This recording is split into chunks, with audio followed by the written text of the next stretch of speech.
around the world, either by research or by practice, because I do both knowledge translation work and research and actual work in the communities. They're very different things for me. But we've created many examples, diamonds if you like, of all of these physical literacy enriched things. From policies, which I'll share, like in my city, to other cities have policies, to procedures, to we've created some physical literacy enriched schools. What do they look like?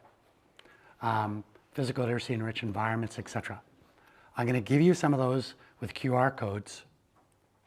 I'm not going to go through them too much because I'm going to do more.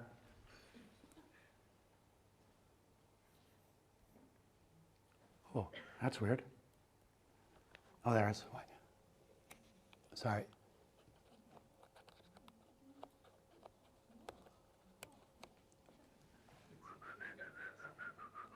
There we go. There we go. So that QR code links you to a physical literacy enriched core routine. So if you do strength and conditioning core, they're going to tell you, hey, let's do a 2-minute front plank. And most people, when I say that, they go, no, thank you very much. That's a strength and conditioning mindset. Well, I work in that area quite strongly. And so we modified at Cirque du Soleil, where I work. I design all the core training for all our people, and we have level 14. Level 1 core we do with kindergarten, regular kindergarten kids. Last session this morning, I ran a whole kindergarten core with everybody. I'm not going to do that today. I'm going to get to design stuff. But that QR code links you to that document, and you can read about how is that core exercise different when you use physical literacy. I've got this document, which is by the Public Health Agency of Canada, our protection agency, created this to take women's knees, which have the crossband, anterior cruciate ligament. It ruptures 6 times to every 1 male. The sex difference, due to biological differences, is 1.5 to 1. 4 of the injuries have nothing to do with biology. It's how we treat females in sport, recreation, school, etc. That's called gender bias. When we applied this program, we were able to take and reduce ACL injuries from 6 to 1 to 1.5 to 2 to 1. That's a lot of injuries in Canada reduced. It has nothing to do with strength. It has nothing to do with range of motion. It has everything to do with movement competency and confidence. You can look at it if you like. The next perspective I want to talk to you about in physical literacy is that any activity that you do, we use what's called the risk-neutral approach.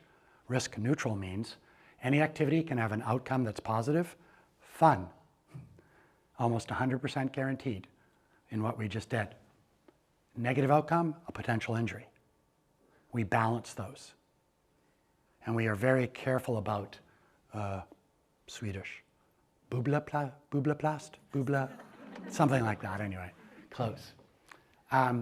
So one of the things we do is we try to adjust risk perspective to what's called a healthy risk perspective, because most people, when you say risk, they think adversity, avoid the negatives. In a risk-neutral framework, you look at the outcomes and possibilities of those. And what we try to avoid is we try to create adequate safety, safe as necessary, versus surplus safety, safe as possible. In the pandemic, many countries went to safe as possible, which hurt people. So in the end of the day, if you use a surplus safety approach and you block out potential negatives, you typically eliminate the positives in the short term, which then creates long-term negatives, mental health issues. So it's just a framework that is part of physical literacy. Mariana Bressoni did a great, she's a Canadian researcher among many who does risky play. So when I stand up on that stage and I'm 5 years old, which I might act, but I'm not in reality, When I stand up on that stage or on this chair, a 5-year-old would say, "Oh, such great heights." If I took the 2 chairs here and put a blanket over them, the 5-year-old will get lost. If I go to IKEA and I put a 5-year-old in the stroller and run fast, that's oh, such great speed. It's not about giving, when I go to Finland, we have a lot of javelins, right? Because Finnish people throw javelins. And everybody throws a javelin. So I created a new thing called javelin catching in Finland. It's a tough sport, very demanding. You can't make it, I'm joking. But I'm not talking about dangerous elements like javelins and catching them. I'm talking about giving a child a piece of Tupperware and a spoon. That's a dangerous element. How to handle a shovel.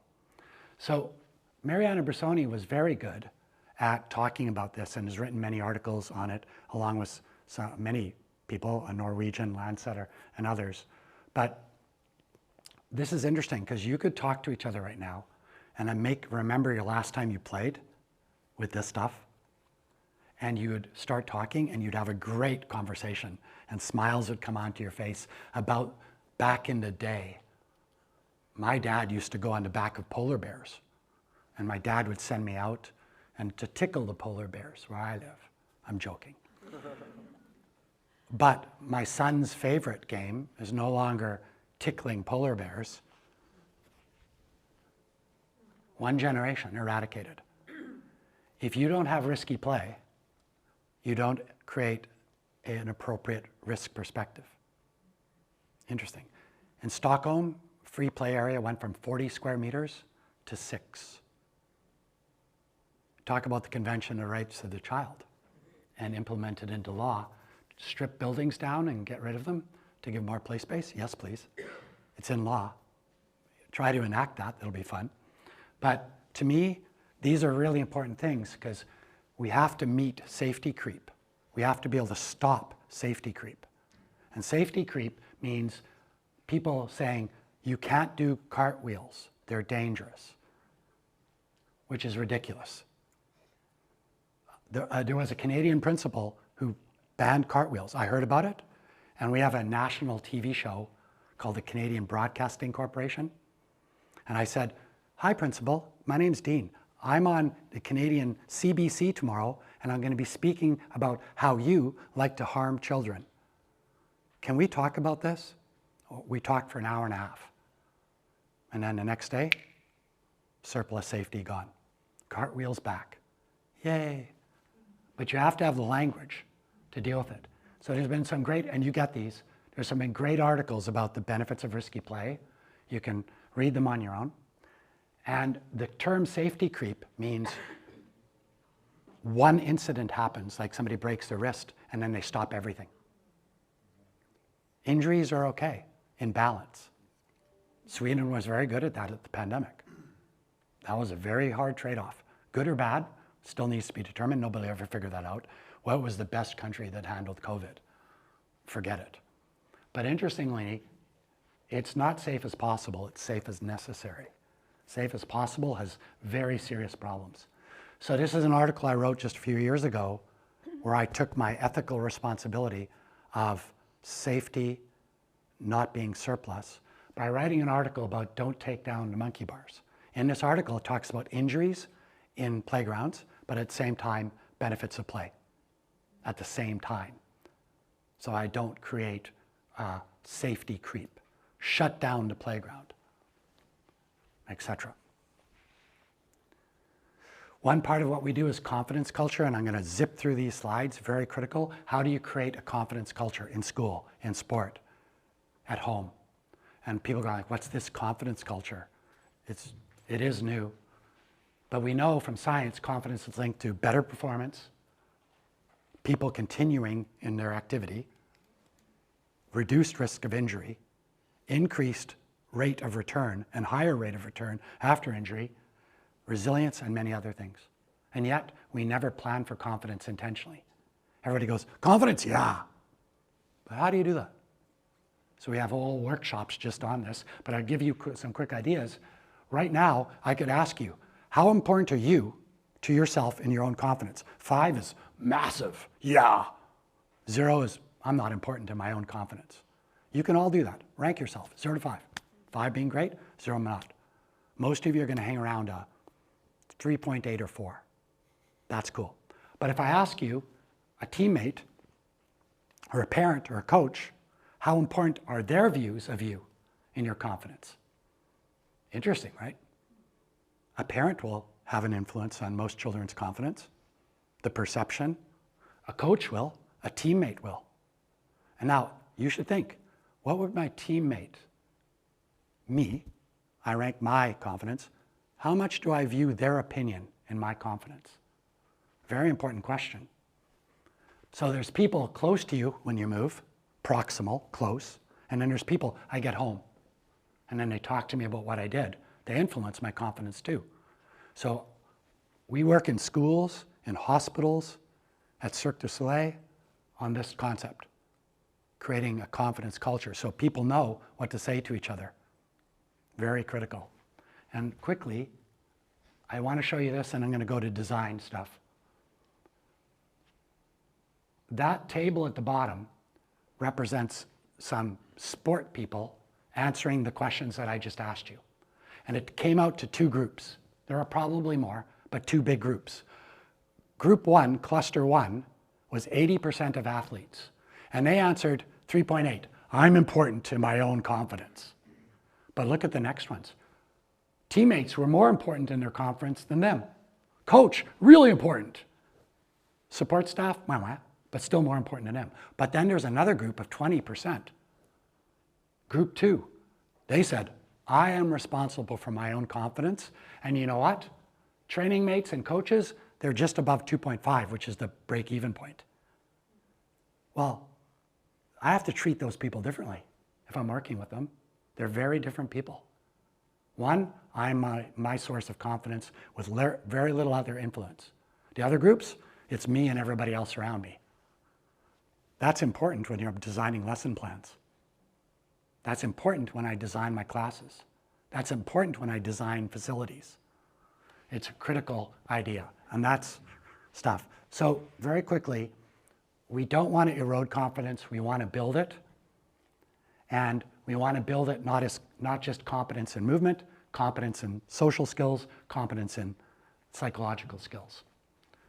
So confidence is built on a fun and challenging pathway mixed with successes and failures. Failure is not the opposite of success, it's part of it. We did that with the scarves. Almost every child right now, if you talk about failure, their head will go down dejectedly, uncertainty and self-doubt will happen, and we don't want that. You get successful through failure. That is what we do. So, however, there's a massive problem in society related to gender bias, and we actually in Canada call it gender mistreatment. Sex is a biological, male and female. Gender identity is something entirely different related to social cultural representations. Both are very critically important in society. Gender bias is how you treat people based on what you think about them. Very few people talk about this. Still popular, sex and gender identity, sexuality, good stuff. Gender bias, hidden. And it is very prominent. And so here are the studies. This is a paper that's coming out shortly. I'm sorry, it's small. But all of the studies on the left have identified gender bias in movement competence from ages 6 months to 70. Gender bias is a massive presence. So what that means, gender bias means, I'll give you the example. At 6 months, a child, male or female, the parent knows the sex of the child as assigned at birth, and they have it go up a ramp, down a ramp, crawling. Interesting, a test of movement skill. And then they ask the mother or the father, what do you think about how you treat your child in terms of going up and down that ramp? And every parent says, I treat boys and girls the same. Then we have them actually do the skill, and then we watch the interaction between the parent and the child, and everybody who said they don't treat boys and girls different, do at 6 months. with higher expectations for boys and lower expectations for girls. That difference of treating feminine or female individuals with a lower expectation of competence has very serious repercussions. And it's present from, I'm looking for prenatal studies right now. I might find some. From 0 to 70. It is part of our culture, sadly. And it creates some serious issues like ACL injuries. So I very quickly need to design.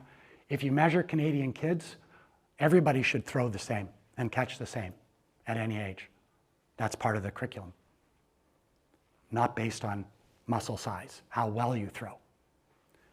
But yet at age 7 in Canada, girls fall behind the boys because of gender mistreatment related to coaching, physical education, recreation, etc., parenting.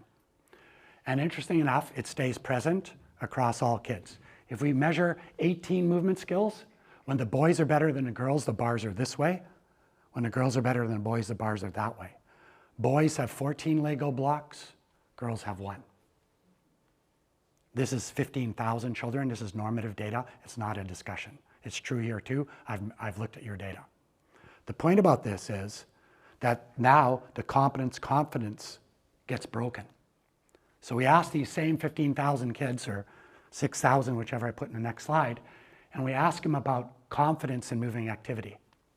Boys and girls at age 6, we're confident. Age 7, yeah, we're confident. At age 6 and 7, the competence gap happens. And then you see confidence tank. And that's not even the scary part, because if you break competence and break confidence, you then get this graph. So we published this last year. Girls just want to have fun. A good title.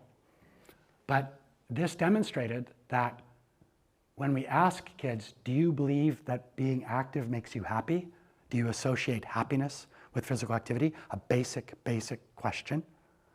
5-year-olds go, yeah, I'm a drunken maniac. I love moving. Parents can't stop those children from moving at 5. But at 6, they slow down a bit. Boys and girls are equally happy above 3. At 6, 7, at 7, competence shifts. At 9, confidence shifts. And look at that. The average Canadian female associates unhappiness with movement in Canada. Ouch. I actually cried when I saw this slide. I can still get emotional looking at it to this day and go, oh my goodness. So we call that the competence, confidence, happiness cascade. Don't break it. But if you're going to fix it, you have to go back to 6 months. That's how big of a problem this is. 6 months. It's not an adolescent problem, like everybody says. It manifests there, but you need to go back in time and fix it in like 6 months. Big job. I'll be asleep before this gets fixed, but we need to talk about it and deal with it. So that's why we created this program for prevention of ACL injuries. It takes 6-to-1 injuries to 1.5-to-1 because of competence, confidence. Fixes it. That's nice. Yay, happy. We did it in phys ed. We actually were able to, in this study and others, publish papers to show standard phys ed has a gap between the green and the blue. That's the movement competence gap between boys and girls, which shouldn't be there. And when the phys ed teachers who delivered physical literacy, in the beginning, they both had a gap. But you'll notice that over time, phys ed increased the gap in just 10 weeks. But the circus arts or physical literacy way got rid of the gap.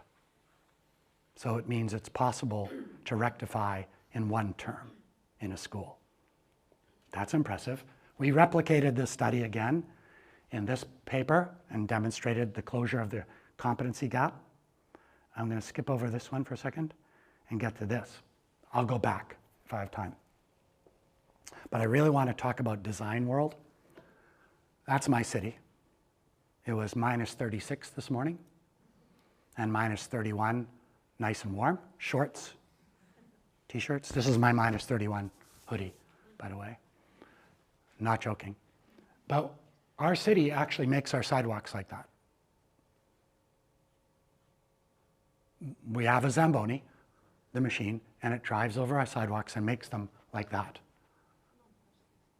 Interesting, right? You're like, are you crazy? Are you stoned?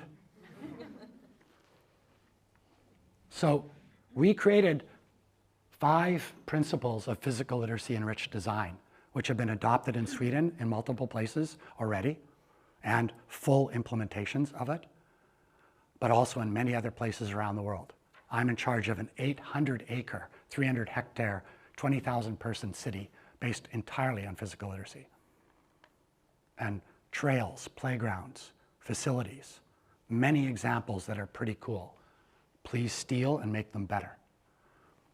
So the principles are a level of challenge for all levels of ability. What does that look like? It's a law in my city, and I will show you what that looks like. A type of challenge for all interests. Everybody finds their movement voice. Everybody in my city has a movement voice that can be expressed. Not just football fields everywhere. My city has 600,000 people. We have 200 hockey rinks. That's more than Sweden, just my city. That's why we do good in hockey. But not everybody does hockey. That's the point. Movement intersection, a very critical concept. Movement opportunity, and the last one is a creativity term, affordances. In architecture, we make a lot of features. But if you think about a feature as an affordance, it's quite different thinking. And I'll talk you through that, on how we do that. And then part of that is tied to the notion of making people agents of their own movement. They see the world as their oyster. That's the point of it. So let's see some examples. So I told you this on the physical literacy diagram earlier, connections. Like, that's my sled dog. I do lots of sledding, and you can see that that dog is connected to me, and I'm very connected to it. My life with that dog is heavily meaningful. It runs 50 kilometers with me, 2 inches away from my heel for 50K, and loves it. So I think. But in the end of the day, how do you build connection through environment? But it's not just connection to dogs, it's place, people, self, groups. And we'll talk about that. One of the biggest problems we have in Canada is that most of the designs are made with what we call summer eyes. They never consider winter. And it's critical. If you don't think about the winter components of it, you can really mess up a lot of money that only works for when school's not in place. So that's not a principle, but design for all seasons is a big one. Another rule, rule 1, a level of challenge for all levels of ability. In my city, it is required by policy and law that if you're going to have tobogganing, I don't know what it is in Swedish, tobogganing, we'll call it tobogganing, you cannot make just that one within a 15-minute radius, walking radius. You must have that tobogganing slide, and yet another one which is just a hill about this big. A level of challenge to all levels of ability. That's a very beautiful tobogganing slide, isn't it? That's a gorgeous one. But disallowed by law. You must have all 3 of them within a 15-minute radius. Otherwise, people can't compete, can't develop their competency. They don't have a level of challenge to their level of ability. Interesting. Another rule is this one, a type of challenge for all interests. So this is very interesting because you can see right there in this picture, that's a hockey rink, more or less, isn't it? And when you create hockey rinks for people who are learning how to skate, they will never go on them because they're intimidating. There's pucks. They move fast. Hockey people say, but come on here. And I'm going to show you a diagram of this. This is a huge success in my city where we took, like I said, it's cold where I live, a lot of ice and snow, but when we made only hockey rinks, nobody came down. 3,000 people a day to this site. By doing physical literacy design, we're at 70,000 a day. And I'm going to show you that. That's a big story. So, but part of it is a type of challenge for all interests. I'm going to show you the video, and this is actually the longest skating rink in the world, but it's not a rink, it's a path. But there's also classic skiing, skate skiing, skijoring, fat biking, snowshoeing. They're all separate trails, not a commuter trail. They're all separate, and they all intersect. So if I'm on my fat bike, I go, oh, I can go skiing. Interesting. Then I go skiing the next day. You follow me on this? Watch. I'm going to show you a quick video of this. So this is minus 25, Friday afternoon. And this is worth 1,000 words. I'm not looking at all the activities, like the dog sledding and all that stuff. Look at how people are using the trails. Look who's on the hockey rink. Look who's not. The density of traffic here is massive. It's minus 25, by the way. All ages, all abilities, all interests. Intersecting.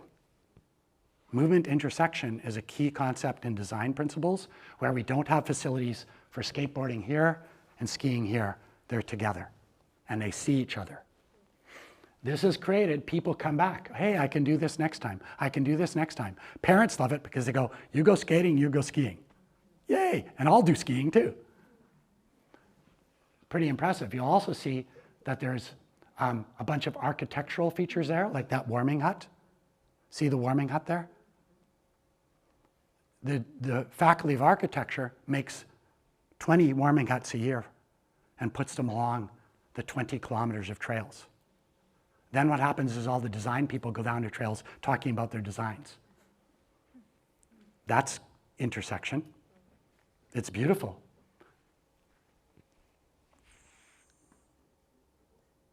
So here's just the other day. So you can see we're starting to move we're still developing it, but we're starting to move our warming huts in. But just look at the density of people here and all types of activity. If you're in a wheelchair, you do not want snow. You want to go on ice.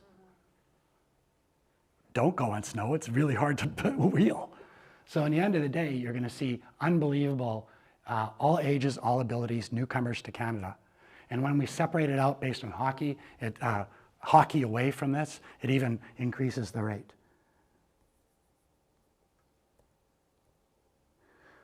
Another principle is movement opportunity. And our famous example of movement opportunity is called don't walk in the hallways. Don't walk in the hallways. And what that principle works on is that we went to a bunch of schools around Canada, about a few hundred, and we put stickers in the hallways. And it resulted in 2,000 steps a day increase without saying anything. Physical activity thinking, but they also developed skills. Don't walk in the hallways. When I grew up in very strict religious culture, and this is what was said to me. Fingers on lips, hands on hips. When I had to move from one class to another that way. And that's not. We actually have found, by doing this in the hallways, the amount of social incidents that are bad reduced in half. Interestingly. There's just another example. So there's the principles again, and it's going to remind you.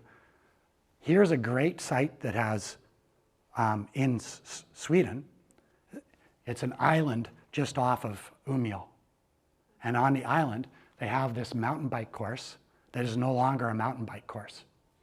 It has 120 kilometers of trails for fat bikes, mountain bikes, inline, pump track. It's an inclusive bicycle space. Interestingly. So everybody intersects there. We're having a session here with the designers here, and they went from just a few kilometers to over 100 by adding many different features and accepting it used to be a mountain bike place, it's no longer. It is now a bike destination. This is just an example of physical literacy intersection between cyclists. And all of the road cyclists stop in to have coffee with their other cycling friends. It's a very interesting place. Take a look. The two folks there are great to talk to. Here's a backyard design based on physical literacy thinking. This is a personal designer. This is an architect that I work with. Does the best trail design in the world. She does accessibility, universal design, and plead. Those are big terms in the design world. She takes all three of those and has over $30 million a year of operations across Canada on outdoor facilities because of the success of them. She even made her own backyard based on these principles. That's her backyard. So it even reached into her family gatherings, that everything can be thought of as an affordance in there. You can use that object the way you'd like to. That's an affordance, not with a preconceived notion of use. I'll keep going here. That's just a cute picture. I have to give it to you. Yeah. But these two, in the city of Winnipeg, in the back lanes of a community, we paid for an artist to put tons of Arctic art in the back lanes, which then created a bicycle pathway of tourism through that region, which all of the restaurants and everybody are very happy about. And in fact, do you remember I showed you that video of everybody moving on ice? The restaurants that are upstairs paid for the Zamboni to make ice. And the Zamboni is run on vegetable oil from the restaurants. Interesting. That's very Swedish. But so we do a lot of destination thinking as well. Here's just more pictures of that space. It's quite beautiful.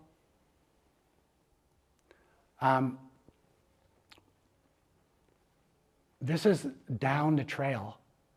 So you can see the bison there. That's the mascot of Manitoba where I live, the bison. You can see that that's a warming shelter.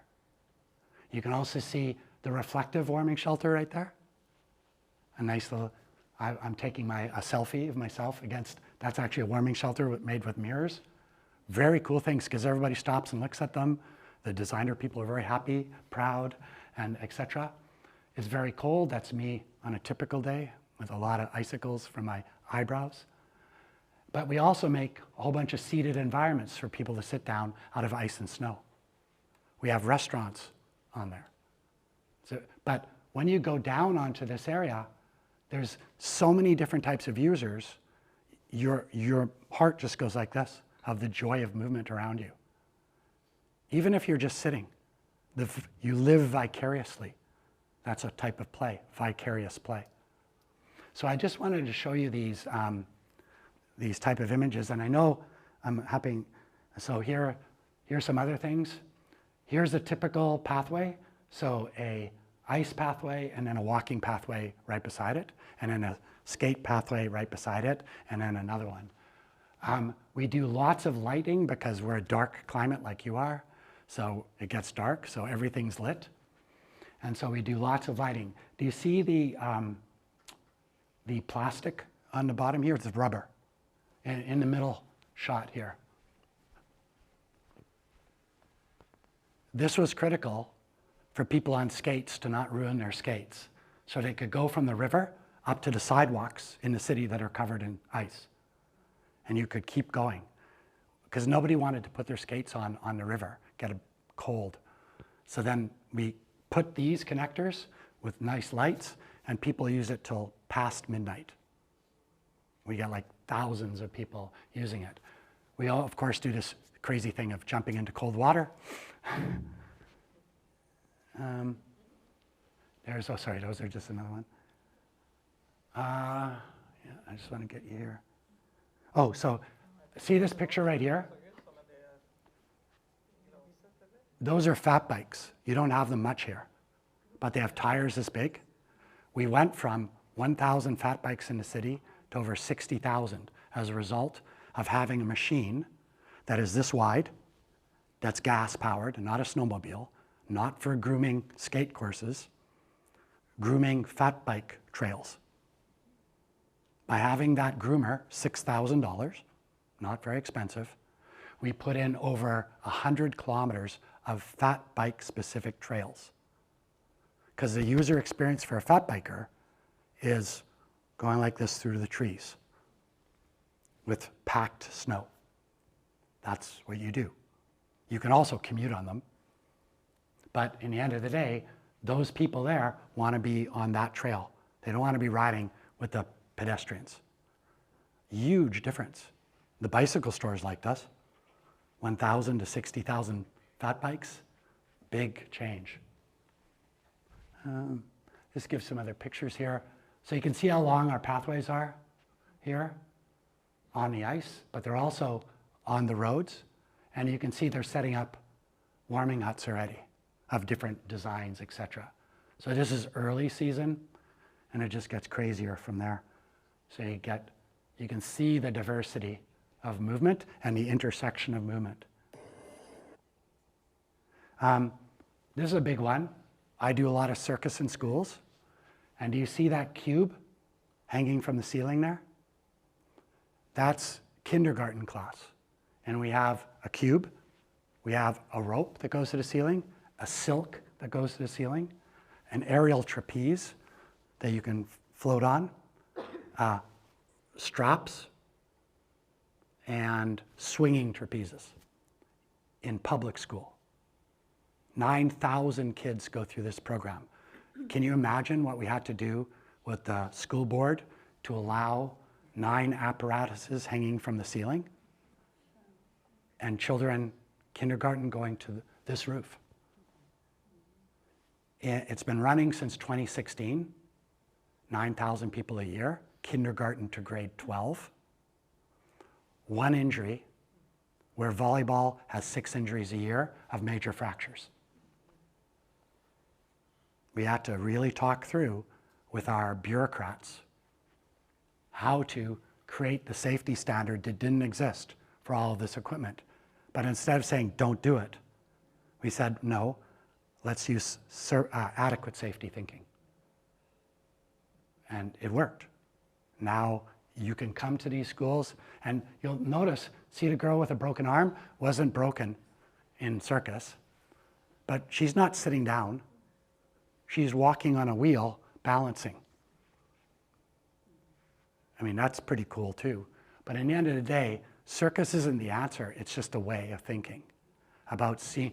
When children go through these sessions, the difference in how they come out of phys ed is dramatic. Let me keep doing examples here. Have you ever been to a place called Stukja? Did you see this one already in the news? Okay. So just south of Umeå, about 20 kilometers south. 5 years ago, the people in Stukja, a very small community, said, let's learn about physical literacy. They raised a large amount of money based on that and created a community center that is completely designed based on physical literacy. And you'll notice I'm about to dive into that tunnel to go to the bottom floor. I go downstairs by diving into that tunnel and come out there at the bottom. You can use the stairs, but the stairs are there. Do you recognize those as stairs? That's the stairs. Do you know how long it took? Over 6 months to get approval to have those as stairs. But it was possible. Very possible. There are real stairs too, but that's how most people come up, using that pathway, which is really interesting. If you go down the tube, you can come up that pathway. Yeah, yes, videos.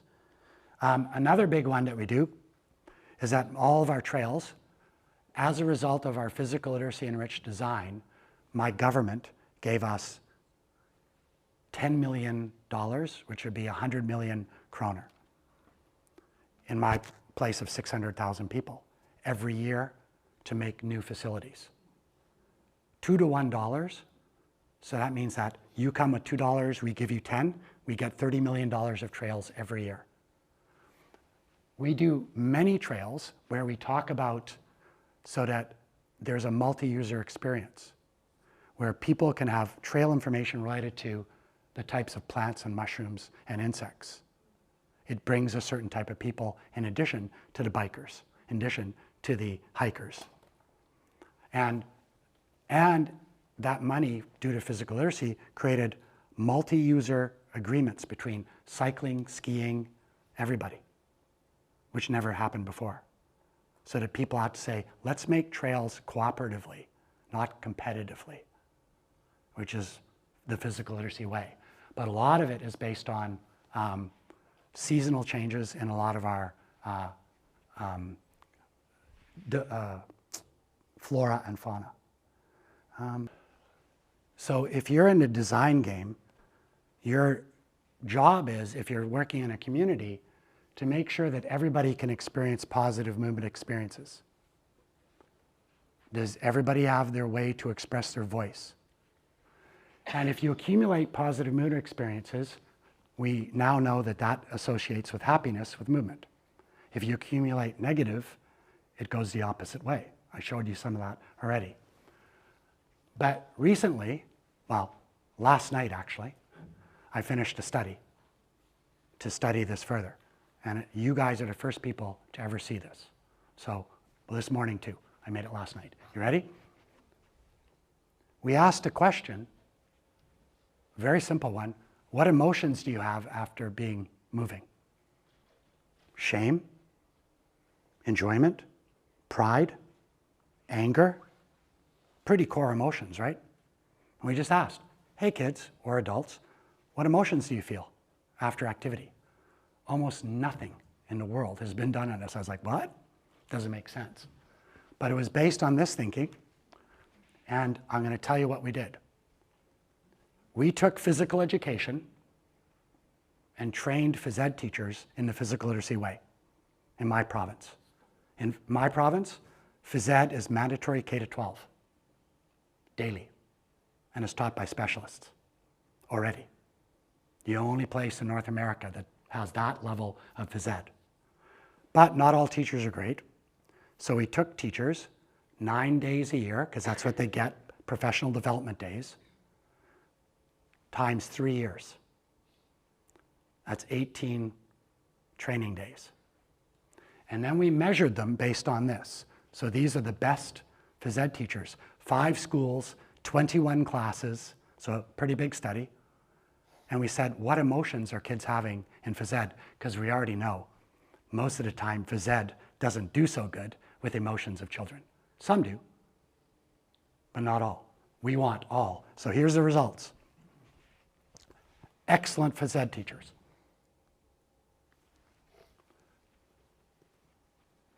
So the kids filled out a survey, not in front of their teachers. We took them away. Fill it out. It's okay. They won't see it. Be honest. Presence of pride after phys ed. This is quality phys ed, not phys ed, quality phys ed, based on the United Nations definition. Presence of pride, that's confidence. 132 kids felt pride, 13 no pride. Presence of enjoyment, 133 enjoyed themselves, 12 no enjoyment. Negative emotions, shame. 127, no shame. This is good. 18 felt shame. What? I thought these were great phys ed teachers. The average on shame, by the way, in standard phys ed is around 40%. 40. Hang on. Boredom, 122 to 24. Anger, 134 to 12. Okay, when you look at that, not bad.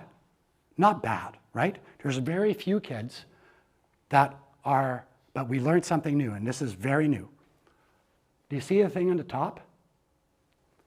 It balances negative emotions and positive emotions, like this. And I'm going to come back to it, but watch what we learned. This is the golden slide. There were 12 kids that felt angry. I don't want that happening. But the 12 kids that were angry, 11 of them felt pride. 8 of them felt enjoyment. So it's not as if your emotions are like shame and nothing else, the kids also felt pride and enjoyment. Oh, interesting. Nobody's ever done this before. I was like, what? And I went to boredom. 19 of the kids that said they were bored were proud of what they did. 16 of the 24 enjoyed themselves. That's pretty cool. Look at being shamed. 13 of the 18 were proud, 11 were enjoying themselves. So let me go back 2 slides now. It says overall emotional valence. When we balance positive and negative emotions, 140 of the 145 kids were in positive territory. 1 was neutral, and only 4. That's pretty good. Now I'm going like, it can happen. That means I can do it in sport. That means we can do it in phys ed. That means we can do it with leisure pedagogy. That means we can do it in design. Because if there's a design that you do in a playground and certain kids never use any part of it, that's either boredom or shame. I don't want to show myself in front of others. So I wanted to show you this because the other thing that was cool, look at enjoyment. 133 kids were enjoying themselves, but 125 of those 133 were also feeling pride. And of course, the 125 that were proud were also enjoying themselves. But we had never seen that before, that they're co-localized. And that when you're having negative emotions, you're also having positives. This is really cool. And it really helps us understand a child's mind to saying, am I accumulating negative experiences or positive? Almost everybody is having a positive experience with some negative components, which is interesting. The 12 kids that were angry, 8 of the 12 were just frustrated, not angry. So we're now separating frustration from anger. Because a little bit of frustration is okay, because I want to get better, right? Oh, I'm not good at that yet, but I'll get better. I'm going to get there. Oh yeah, pride. So maybe frustration shouldn't be. I wouldn't, as a parent, want my kid to think that frustration leads to anger. That would be a bad idea. But I wanted to show you this. As we move forward with physical literacy, you can apply this to adults. This is a scale. And the cool thing is that the knowledge here says, if you have a balance of positive emotions, and it doesn't mean the absence of negative, that's the key. If you have the balance of positive, we know that habits are based on that. There's very good psychological theory that says habits are based on accumulated emotional experiences. Pekrin is the guy that did that. In neuroscience, we know the basal ganglia and the cerebellum processes this and does exactly the neurophysiology of this. This is really good news that if you're a leisure pedagogue, a coach, phys ed teacher, or even a parent, you need to exploit physical literacy to get this outcome, where you have a very low likelihood of a negative movement experience. Physically literate children and adults live and grow in physical literacy enriched communities. That's what you're here for today. And it means that all of the sectors, and I don't have everyone there, I apologize, all of the sectors come to learn about physical literacy. Yay today. Because nobody can fix this on their own. Phys ed can't fix this. Sport can't fix this. It's all of these people being trained like we're going through now, creating the right places, using the right programs. You need all 3. When I started non-communicable diseases in 1987, I became a professor, and it cost $1 billion per million Canadians healthcare. Right now it's 9.5 billion per million Canadians. Our healthcare system similar to yours. About 60% of that cost can be reduced by activity. That's why people say, oh, do activity so we don't have such an expensive healthcare system. It never changes anything. Is that true? Yes. But not by scaring people. It's how do you make them active for the real reasons people are active, emotionally, motivationally, etc. But it does take all these. I can give you about 300 diamonds examples of success around the world. Can't do that today, but if you email me or we talk, I showed you a couple pictures. I can say, hey, here's one, here's one, here's one. And you can use that as inspiration, take what they did, make it better, but with lagom. Make sure you use lagom. So in the end of the day, physical literacy is to create people that participate through movement with adequate safety. And at my level, I want to participate in the world through movement and thrive. It's not about physical activity production. That's a side effect. But the last one is, if everybody's physically literate, our societies get better health equity, better social equity, and we don't think about limitations, we think about potential. Summary slide. That's what you're here about. If you're going to make changes, make a move in society for you guys into the future, find some good examples and then say, this is what we can do tomorrow. And say, let's build it up.